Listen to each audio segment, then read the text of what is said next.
हिमालय की गोद में स्थित हिंदू धर्म के 4 प्रमुख तीर्थ स्थल है यमुनोत्री, गंगोत्री, केदारनाथ और बद्रीनाथ। इन्हें सामूहिक रूप से 4 धाम के रूप में जाना जाता है। उत्तराखंड अंचल में स्थित 4 धाम की यात्रा पर प्रतिवर्ष लाखों की संख्या में तीर्थयात्री पहुंचते हैं। 4 धाम यात्रा यमुनोत्री से शुरू होती है, फिर गंगोत्री और केदारनाथ होती हुई बद्रीनाथ जाकर पूरी होती है। इस वीडियो में आप उत्तराखंड की 4 धाम यात्रा के बारे में संपूर्ण जानकारी प्राप्त करेंगे। मसलन 4 धाम यात्रा पर कब जाएं, यात्रा शुरू करने के लिए हरिद्वार कैसे पहुंचें, हरिद्वार में कहां ठहरें, यात्रा कैसे प्रारंभ करें, टोटल यात्रा कितने दिन की होगी, डे टू डे यात्रा कार्यक्रम यानी आइटनरी क्या रहेगी, रूट चार्ट क्या रहेगा, केदारनाथ के लिए हेलीकॉप्टर कहां से लें, यात्रा मार्ग में रात्रि विश्राम कहां करें तथा यात्रा मार्ग में आने वाले प्रमुख दर्शनीय स्थलों की जानकारी। एक एक कर इन सब बिंदुओं पर प्रकाश डालेंगे। आप वीडियो के अंत तक हमारे साथ बने रहिएगा। वीडियो को लाइक और शेयर करें तथा चैनल को सब्सक्राइब अवश्य कर लें। धन्यवाद। तो आइए शुरू करते हैं। हर साल 4 धाम यात्रा अक्षय तृतीया के शुभ दिन से शुरू होती है, जो इस साल 10 मई 2024 को है। इस साल यमुनोत्री, गंगोत्री और केदारनाथ धाम के पट खुलने की संभावित तिथि 10 मई 2024 है तथा बद्रीनाथ धाम के पट संभवतः दिनांक 12 मई 2024 को खुलेंगे। माना जाता है कि 4 धाम यात्रा इस साल 21 नवंबर 2024 तक चालू रहेगी। 4 धाम यात्रा का प्लान करने से पहले यात्रियों को अपना ऑनलाइन या ऑफलाइन रजिस्ट्रेशन करवाना अनिवार्य है। ये रजिस्ट्रेशन आप उत्तराखंड पर्यटन विभाग की ऑफिशियल वेबसाइट registration&touristcare.uk.gov.in पर लॉगिन करके घर बैठे करवा सकते हैं और अपना यात्रा पंजीयन सर्टिफिकेट प्राप्त कर सकते हैं। इसी तरह केदारनाथ के लिए हेलीकॉप्टर की बुकिंग भी आपको IRCTC की वेबसाइट www.heliyatra.irctc.co.in पर लॉगिन करके एडवांस में ही करा लेनी चाहिए। 4 धाम यात्रा पर कैसे जाएं? पावन 4 धाम यात्रा का आरंभ बिंदु है हरिद्वार। आप देश के किसी भी शहर से रेल, बस या प्लेन से हरिद्वार पहुंच जाएं। वायु मार्ग से हरिद्वार कैसे पहुंचें? निकटतम एयरपोर्ट उत्तराखंड की राजधानी देहरादून में जॉली ग्रांट एयरपोर्ट है। ये हरिद्वार शहर से 38 किलोमीटर दूर है। देहरादून एयरपोर्ट से टैक्सी, बस या ट्रेन के माध्यम से हरिद्वार पहुंच सकते हैं। रेल मार्ग से हरिद्वार कैसे पहुंचे? हरिद्वार रेलवे स्टेशन देश के कई सारे रेलवे स्टेशनों से जुड़ा हुआ है। आपके शहर से यदि डायरेक्ट ट्रेन नहीं हो तो आप किसी नजदीकी शहर से ट्रेन पकड़कर वहां से हरिद्वार पहुंच जाएं। सड़क मार्ग से हरिद्वार कैसे पहुंचे? हरिद्वार जाने के लिए दिल्ली सहित कई शहरों से सीधी बस सेवा उपलब्ध है। अगर आप दिल्ली या उत्तराखंड के अलावा किसी अन्य जगह से बिलोंग करते हैं तो आप अपने शहर से दिल्ली पहुंचकर वहां से बस के माध्यम से हरिद्वार की यात्रा कर सकते हैं। आप चाहें तो अपनी बाइक, कार या टैक्सी से भी बाई रोड आसानी से हरिद्वार पहुंच सकते हैं। हरिद्वार में कहां ठहरें? हरिद्वार पहुंचकर आप अपनी सुविधानुसार होटल या धर्मशाला में रुक सकते हैं। होटल की एडवांस बुकिंग करा लें तो ज्यादा ठीक रहेगा। हरिद्वार में रात्रि विश्राम के लिए अनेक विकल्प मौजूद है। आप चाहें तो यहाँ के आश्रमों में भी रुक सकते हैं। शांति कुंज भी ठहरने के लिए अच्छा विकल्प है। कुछ धर्मशालाएं भी नॉमिनल रेट पर आवास सुविधाएं उपलब्ध कराती है। वैसे आपको किसी भी अच्छी धर्मशाला में 300 से 500 रुपए में तथा सामान्य होटल में 1000-1200 रुपए में बढ़िया कमरा मिल जाएगा। रेलवे स्टेशन व हर की पौड़ी के आसपास भी अनेक होटल्स हैं। सवेरे हरिद्वार पहुंचने पर पहले होटल में चेक इन करें। थोड़ा विश्राम करने के बाद आप दिन में यहाँ के बाजार में भ्रमण कर सकते हैं। सायंकाल हर की पौड़ी पर गंगा आरती के दर्शन करना नहीं भूलें। दूसरे दिन सवेरे सवेरे पावन गंगा में डुबकी लगाएं, स्नान ध्यान करें और चाय नाश्ता करने के बाद यात्रा पर निकल जाएं। हम आपको बता दें कि हरिद्वार से 4 धाम की यात्रा शुरू करने के लिए आपके पास कई ऑप्शंस हैं। डिपेंड करता है कि आप कितने जने हैं और कितना पैसा खर्च करना चाहते हैं। मसलन आप बस द्वारा, मिनी बस या टेम्पो ट्रेवलर अथवा टैक्सी द्वारा यात्रा पर निकल सकते हैं। आप चाहें तो किसी ट्रेवल एजेंसी से संपर्क कर पैकेज टूर भी ले सकते हैं।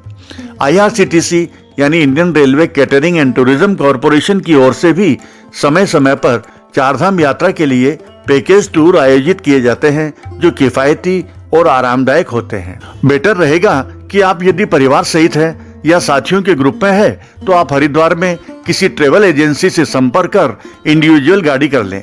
इससे आपको यात्रा में बहुत सुविधा रहेगी। हरिद्वार से चारधाम यात्रा के लिए टेम्पो ट्रेवलर का किराया होगा करीब 10,000 रुपये प्रतिदिन, जिसमें 12 यात्री आराम से सफर कर सकेंगे। इसी प्रकार इनोवा या उसके जैसी बड़ी गाड़ियों का किराया लगभग 6,000 रुपये प्रतिदिन तथा डिजायर जैसी छोटी गाड़ियों का किराया होगा करीब 4,000 रुपये प्रतिदिन। यात्रा तिथियों के हिसाब से इसमें थोड़ा बहुत कम ज्यादा हो सकता है। यात्रा संबंधी बुकिंग वगैरह आप या तो ऑनलाइन पहले से ही करा लें या फिर जिस दिन हरिद्वार पहुंचे उसी दिन कर लें, ताकि अगले दिन से आप आराम से निर्धारित समय पर अपनी यात्रा प्रारंभ कर सकें। आप चाहें तो यात्रा मार्ग में रुकने के लिए गढ़वाल मंडल विकास निगम के विश्रांति गृहों में भी एडवांस रूम बुकिंग करवा सकते हैं या फिर अपनी सुविधा से रास्ते में जहां चाहें वहां ठहर सकते हैं। होटलों में आपको लगभग 1,000-1,500 रुपए में अच्छा रूम मिल जाएगा। इस वीडियो में हम आपको 9 रात और 10 दिन के चारधाम यात्रा कार्यक्रम के बारे में बताएंगे, जिसमें आप यमुनोत्री, गंगोत्री, केदारनाथ और बद्रीनाथ के दर्शन तो करेंगे ही, साथ ही साथ मार्ग में आने वाले केम्प्टी फॉल, लाखा मंडल, उत्तरकाशी, हरसिल, टिहरी बांध, रुद्रप्रयाग, कर्णप्रयाग, जोशीमठ, देवप्रयाग और ऋषिकेश जैसे दर्शनीय स्थलों के बारे में भी जान सकेंगे। तो चलिए यात्रा शुरू करते हैं। डे 1, यमुनोत्री के लिए यात्रा प्रारंभ। हरिद्वार से यमुनोत्री जाने के लिए 2 मार्ग है। पहले मार्ग में देहरादून, मसूरी होते हुए बड़कोट पहुंचना होता है और दूसरे में ऋषिकेश, चंबा, टिहरी, धरासू होते हुए बड़कोट पहुंचते हैं। सवेरे का ब्रेकफास्ट लेकर आप हरिद्वार से निकलते हैं। मार्ग में देहरादून, मसूरी होते हुए केम्प्टी फॉल पहुंचते हैं। यहाँ ऊंचे पहाड़ से गिरते हुए फेमस केम्प्टी फॉल झरने को देखकर आप हर्ष विभोर हो जाएंगे। यहाँ कुछ देर प्राकृतिक सौंदर्य को देखने व फोटोग्राफी करने के बाद आप बड़कोट के लिए आगे बढ़ जाएंगे। रास्ते में आपकी गाड़ी यमुना नदी पर बने पुल पर से होकर गुजरेगी। बड़कोट से 25 किलोमीटर पहले यमुना नदी के पास ही एक गांव आता है, लाखा मंडल। मुख्य सड़क मार्ग से करीब 2 किलोमीटर अंदर स्थित लाखा मंडल का प्राचीन और चमत्कारिक शिव मंदिर दर्शनीय है। पूजा करते हुए आप यहाँ के शिवलिंग में अपना चेहरा देखकर आश्चर्यचकित रह जाएंगे। अगर आपके पास समय है तो आपको यहाँ अवश्य जाना चाहिए। अब आप पहुँच गए हैं बड़कोट। अगर आपके पैकेज में लॉजिंग एंड बोर्डिंग भी शामिल है तो बहुत अच्छा, और यदि नहीं है तो बड़कोट में छोटे बड़े सभी तरह के होटल्स हैं, जहां आप रूम लेकर आराम से रात्रि विश्राम कर सकते हैं। डिनर आप चाहें तो होटल या फिर बाहर किसी भी रेस्टोरेंट में ले सकते हैं। यहाँ गढ़वाल मंडल विकास निगम का भी अच्छा होटल है, जहां आप रूम बुक करवा सकते हैं। डे 2, बड़कोट में ब्रेकफास्ट लेने के बाद आप यमुनोत्री के लिए प्रस्थान करेंगे। लगभग घंटे 1.5 घंटे में आप सयान चट्टी होते हुए जानकी चट्टी पहुंचेंगे। जानकी चट्टी से 6 किलोमीटर दूर यमुनोत्री धाम तक यात्रियों को पैदल ही खड़ी चढ़ाई चढ़नी होती है। हाँ, सुविधा के लिए खच्चर, टट्टू और पालकी वाले भी उपलब्ध रहते हैं। अगर आप पैदल ही जाना चाहते हैं तो करीब 3 घंटे का समय लग सकता है। आप पहुंच गए यमुनोत्री। उत्तरकाशी जिले में स्थित यमुनोत्री धाम को चारधाम यात्रा का प्रथम पड़ाव माना गया है। यहाँ सूर्यपुत्री और शनि व यम की बहन देवी यमुना की आराधना होती है। समुद्र तल से 3,235 मीटर की ऊंचाई पर स्थित यमुनोत्री धाम से 1 किलोमीटर की दूरी पर चंपासर ग्लेशियर है, जो यमुना जी का मूल उद्गम है। धर्म ग्रंथों में उल्लेख है कि यह पवित्र स्थान एक साधु असित मुनि का निवास स्थान था। उन्होंने यहाँ देवी यमुना की आराधना की, जिससे प्रसन्न हो यमुना जी ने उन्हें दर्शन दिए। कहा जाता है कि यहाँ पर स्थित यमुना मंदिर का निर्माण जयपुर की महारानी ने 19वीं सदी में करवाया था। यहाँ आप गर्म पानी के कुंड में चावल पका सकते हैं। पर्यटक इस पके हुए चावल को प्रसाद के रूप में घर ले जाते हैं। तप्त कुंड के गर्म पानी में स्नान करने, दिव्य शिला पर यमुना पूजन करने, यमुनोत्री मंदिर में दर्शन करने के बाद आप सूर्य कुंड और यहाँ के दूसरे मंदिरों व प्राकृतिक दृश्यों को देख सकते हैं। पहाड़ों से एक साथ बहती हुई गर्म व ठंडे पानी की जलधाराओं को देखकर आपको हैरानी अवश्य होगी। यही तो है प्रकृति का चमत्कार। यमुनोत्री से आप वापस बड़कोट अपने होटल पर आ जाएं, सफर की थकान मिटाएं और आराम से डिनर व रात्रि विश्राम करें। डे 3, सवेरे का ब्रेकफास्ट लेकर आप बड़कोट से उत्तरकाशी के लिए प्रस्थान करते हैं। यहाँ पहुंचकर होटल में कमरा लीजिए, थोड़ा विश्राम कीजिए और लंच के बाद नगर भ्रमण कीजिए। उत्तरकाशी नगर जिला मुख्यालय है। यह भागीरथी नदी के तट पर बसा हुआ है। धार्मिक दृष्टि से काफी महत्वपूर्ण यह शहर प्राकृतिक सौंदर्य से भी परिपूर्ण है। यहाँ के प्रमुख काशी विश्वनाथ मंदिर के दर्शन कीजिए। उत्तरकाशी के बस स्टैंड से 300 मीटर की दूरी पर स्थित ये मंदिर भगवान शिव को समर्पित है। मंदिर में शिवलिंग स्थापित है। उत्तरकाशी आने वाले पर्यटक ये मंदिर देखने जरूर जाते हैं।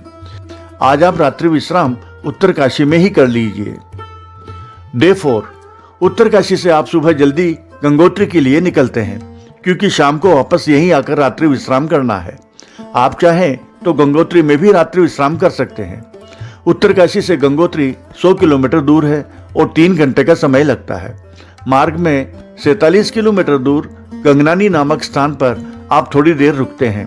यहाँ आप गर्म पानी के ऋषि कुंड में स्नान भी कर सकते हैं। कुंड के पास एक मंदिर है, जहाँ दर्शन करके आप आगे की यात्रा के लिए निकल जाएंगे। मार्ग में गंगोत्री से 25 किलोमीटर पहले एक अत्यंत सुंदर जगह है हर्षिल। हर्षिल का नैसर्गिक सौंदर्य आपको हर्षित कर देगा। हरे भरे पहाड़ और भागीरथी नदी का किनारा, यहाँ की हसीन वादियां और खूबसूरत घाटियां देखकर आप देखते ही रह जाएंगे। हर्षिल में एप्पल के बगीचे भी खूब है।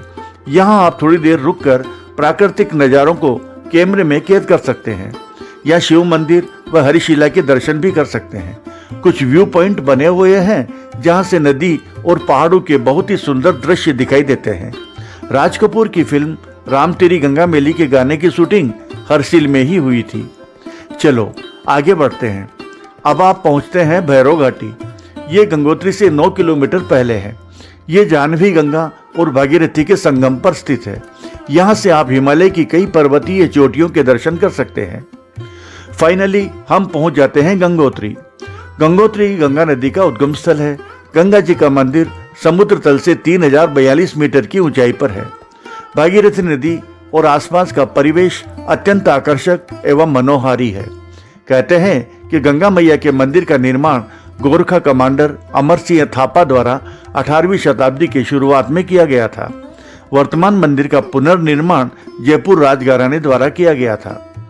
गंगोत्री से 19 किलोमीटर दूर 3892 मीटर की ऊंचाई पर स्थित गौमुख गंगोत्री ग्लेशियर का मुहाना तथा भागीरथी नदी का उद्गम स्थल है। गंगोत्री घाट पर गंगा स्नान, गंगा पूजन और आरती, भागीरथ शिला के दर्शन, गौरी गणेश मंदिर के दर्शन, गंगोत्री मंदिर दर्शन और उसके बाद आपको सूर्य कुंड का दर्शन अवश्य करना चाहिए। धराली में गुप्तेश्वर महादेव के दर्शन करते हुए आप वापस उत्तरकाशी पहुंच जाएंगे। होटल में रात्रि विश्राम करेंगे। डे 5, अब आपकी यात्रा तीसरे धाम केदारनाथ के लिए शुरू होती है। आप सवेरे का नाश्ता लेकर उत्तरकाशी से गौरी कुंड की ओर निकलते हैं। मार्ग में टिहरी बांध का सुंदर दृश्य देखकर आप खुश हो जाएंगे। रास्ते में लंच लेते हैं और नज़ारा देखते हुए वाया श्रीनगर होते हुए आप पहुंचते हैं रुद्रप्रयाग। यहाँ अलकनंदा और मंदाकिनी नदी के संगम का दृश्य बहुत सुंदर है। शिव मंदिर में भी दर्शन किए जा सकते हैं। यहाँ से आगे आप सीतापुर फाटा जाकर रात्रि विश्राम कर सकते हैं। डे 6, सुबह के नाश्ते के बाद गौरीकुंड के लिए आगे बढ़ें। गुप्तकाशी, सरसी और फार्म फाटा से हेलीकॉप्टर सेवा द्वारा भी आप केदारनाथ जा सकते हैं। हेलीकॉप्टर सेवा के लिए एडवांस बुकिंग कराना बेहतर रहेगा। हेलीकॉप्टर से केदारनाथ 8-10 मिनट में पहुंचा जा सकता है। राउंड ट्रिप का किराया करीब 7,000 रुपये के आसपास हो सकता है। जो लोग घोड़े खच्चर पर बैठकर या पालकी से अथवा पैदल जाना चाहते हैं, वो गौरीकुंड तक चले आएं। गौरीकुंड से पैदल चढ़ने में 6 से 7 घंटे का समय लग सकता है। गौरीकुंड के तापकुंड में स्नान करें, गौरी गणेश मंदिर के दर्शन करें और केदारनाथ जी की यात्रा शुरू करें। केदारनाथ मंदिर में संध्या आरती दर्शन, अनादि गुरु शंकराचार्य स्मारक के दर्शन, उदर कुंड के दर्शन और बम कुंड राम गुफा के दर्शन करें। केदारनाथ मंदिर में दर्शन और पूजा के बाद रात भर केदारनाथ धाम में रुकें। यहाँ रात्रि विश्राम के लिए होटल्स, धर्मशाला और टेंट आदि की सुविधा है। गढ़वाल मंडल विकास निगम की ओर से भी रात्रि विश्राम की अच्छी सुविधाएं उपलब्ध है। केदारनाथ मंदिर रुद्रप्रयाग जिले में आता है। हिमालय पर्वत की गोद में केदारनाथ मंदिर 12 ज्योतिर्लिंग में सम्मिलित होने के साथ साथ 4 धाम और 5 केदार में से भी एक है। ये मंदिर एक ऊंचे प्लेटफार्म पर बना हुआ है। मंदिर के मंडप और गर्भगृह के चारों ओर प्रदक्षिणा पथ है। बाहर प्रांगण में नंदिकेश्वर की प्रतिमा विराजमान है। केदारनाथ मंदिर मंदाकिनी के घाट पर बना हुआ है। शिवलिंग स्वयंभू है। मूर्ति 4 हाथ लंबी और 1.5 हाथ मोटी है। मंदिर के पीछे कई कुंड है जिनमें आचमन तथा तर्पण किया जा सकता है। केदारनाथ जी से लगभग आधा किलोमीटर दूर एक छोटा मंदिर भैरवनाथ को समर्पित है। ऐसा माना जाता है कि जब केदारनाथ जी का मंदिर बंद होता है, भैरवनाथ जी इस भूमि की रक्षा करते हैं। रात का खाना खाकर आप रात भर होटल में विश्राम करें। आप चाहें तो हेलीकॉप्टर से वापस उसी दिन नीचे आ सकते हैं। डे 7, सुबह जल्दी उठें और श्री केदारनाथ जी की सुबह की आरती के दर्शन करें। सुबह के नाश्ते के बाद जिन्होंने हेलीकॉप्टर सेवा बुक की थी, वे हेलीकॉप्टर लेकर फाटा तक जाते हैं और अन्य लोग ट्रेक, घोड़ों, डोली और टट्टू द्वारा गौरीकुंड जाते हैं। गौरीकुंड या फाटा पहुंचने पर अपने वाहन से पीपलकोटी या जोशी मठ की ओर बढ़ते हैं। समय और सुविधा के हिसाब से मार्ग में जहां भी मन करे वहां होटल में रूम लेकर आप रात्रि विश्राम कर लें। अगर समय है तो पीपलकोटी भी पहुंच सकते हैं।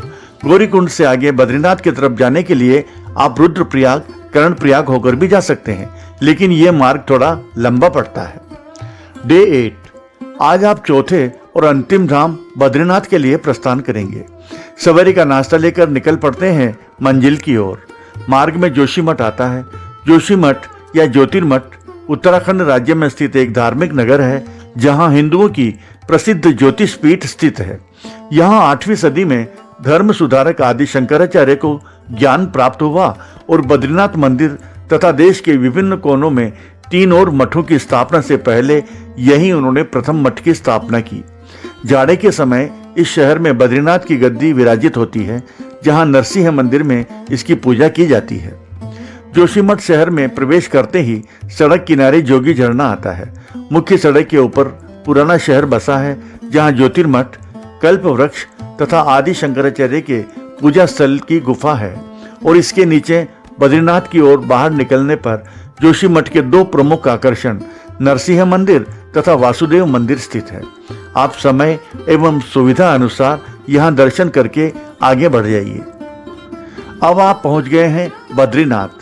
नर और नारायण की जुड़वा पर्वत श्रृंखलाओं में स्थित सबसे पवित्र मंदिर है बद्रीनाथ। अलकनंदा नदी के बाएं किनारे पर स्थित इस मंदिर की पृष्ठभूमि में विशाल नीलकंठ चोटियों का शानदार दृश्य दिखाई देता है।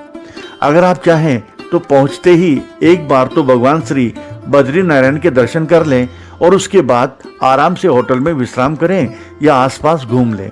संध्या समय भी आरती के दर्शन कर सकते हैं। होटल में रात्रि विश्राम करें। डे 9, बद्रीनाथ पहुंचने के दूसरे दिन अर्ली मॉर्निंग तप्त कुंड में एक पवित्र डुबकी लें और फिर से बद्री विशाल के दर्शन करें। बद्रीनाथ का ये मंदिर काफी प्राचीन है, जिसका निर्माण 7वीं से 9वीं सदी में होने के प्रमाण मिलते हैं। मंदिर के नाम पर ही इसके इर्द गिर्द बसे नगर को भी बद्रीनाथ ही कहा जाता है। ये समुद्र तल से 3133 मीटर की ऊंचाई पर स्थित है। बद्रीनाथ मंदिर में हिंदू धर्म के देवता विष्णु के एक रूप बद्रीनारायण की पूजा होती है। यहाँ उनकी शालिग्राम से निर्मित मूर्ति है, जिसके बारे में मान्यता है कि इसे आदि शंकराचार्य ने 8वीं शताब्दी में समीपस्थ नारद कुंड से निकालकर स्थापित किया था। मान्यता है कि बद्रीनाथ में भगवान शिव को ब्रह्म हत्या के पाप से मुक्ति मिली थी, जिसे आज ब्रह्म कपाल के नाम से जाना जाता है। ब्रह्म कपाल एक ऊंची शिला है जहां पितरों का तर्पण किया जा सकता है। बद्रीनाथ मंदिर में वन तुलसी की माला, चने की कच्ची दाल, गिरी का गोला और मिश्री आदि का प्रसाद चढ़ाया जाता है। यहाँ आप तप्त कुंड में स्नान करने के साथ साथ चरण पादुका के दर्शन कर सकते हैं, जिसके बारे में कहा जाता है कि ये भगवान विष्णु के पैरों के निशान है। यहाँ माता मूर्ति मंदिर भी है, जिन्हें बद्रीनाथ भगवान जी की माता के रूप में पूजा जाता है। बद्रीनाथ से 4 किलोमीटर दूर माणा गांव है। ये तिब्बत से पहले भारत का अंतिम गांव है। माणा की दूसरी तरफ भीम पुल है। यह एक विशाल चट्टान है जो एक प्राकृतिक पुल का निर्माण करती है, जो बहती हुई सरस्वती नदी पर स्थित है। यहाँ चट्टान के नीचे सकरे मार्ग से पानी की गड़गड़ाहट का शानदार दृश्य उपस्थित होता है। माना जाता है कि इसे 5 पांडव भाइयों में सबसे बड़े भीम द्वारा रखा गया था। माणा गांव के पास व्यास गुफा है। कहते हैं कि यहीं पर वेद व्यास जी ने महाभारत और पुराण टीकाओं की रचना की थी। दोपहर बाद लंच लेकर आप बद्रीनाथ से प्रस्थान करें और मार्ग में जोशीमठ, पीपलकोटी, कर्णप्रयाग या रुद्रप्रयाग में से जहां भी उचित समझें रात्रि विश्राम करें। डे 10 आज आपकी चारधाम यात्रा का लास्ट डे है। आप सीधे हरिद्वार ऋषिकेश के लिए प्रस्थान करें। आप विष्णुप्रयाग, कर्णप्रयाग, नंदप्रयाग, रुद्रप्रयाग और देवप्रयाग होते हुए ऋषिकेश पहुंचते हैं। विष्णुप्रयाग में 2 नदियों धौलीगंगा और अलकनंदा का संगम होता है। कर्णप्रयाग पिंडारी नदी और अलकनंदा नदी का संगम स्थल है और नंदप्रयाग में मंदाकिनी और अलकनंदा नदी का संगम होता है। ऋषिकेश से 75 किलोमीटर पहले देवप्रयाग प्रसिद्ध तीर्थ स्थान है। यहाँ रुकना और संगम के दर्शन करना नहीं भूलें। ये अलकनंदा तथा भागीरथी नदियों के संगम पर स्थित है। इसी संगम स्थल के बाद इस नदी को पहली बार गंगा के नाम से जाना जाता है।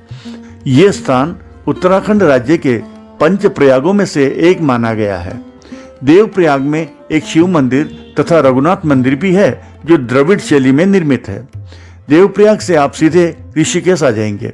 आज की रात यहीं रुकें और सवेरे सवेरे यहाँ गंगा के किनारे बैठकर प्राकृतिक सौंदर्य का रसपान करें। ऋषिकेश बहुत शांतिदायक जगह है। यहाँ आप दिन में दर्शनीय स्थलों का भ्रमण करें जिनमें प्रमुख है राम झूला, लक्ष्मण झूला, त्रिवेणी घाट, वशिष्ठ गुफा, स्वर्ग आश्रम, गीता भवन और परमार्थ निकेतन। यहाँ आप संध्या समय गंगा आरती भी देख सकते हैं। ऋषिकेश से आप हरिद्वार पहुंचकर बाई रोड या बाई ट्रेन अपने गंतव्य के लिए प्रस्थान कर सकते हैं। तो इस तरह आपकी चारधाम यात्रा यहीं पर समाप्त होती है। आपकी यात्रा मंगलमय हो। आपको हमारा ये वीडियो कैसा लगा कृपया कमेंट्स बॉक्स में कमेंट्स करना नहीं भूलें। वीडियो को लाइक और शेयर करें तथा चैनल को सब्सक्राइब अवश्य कर लें। धन्यवाद।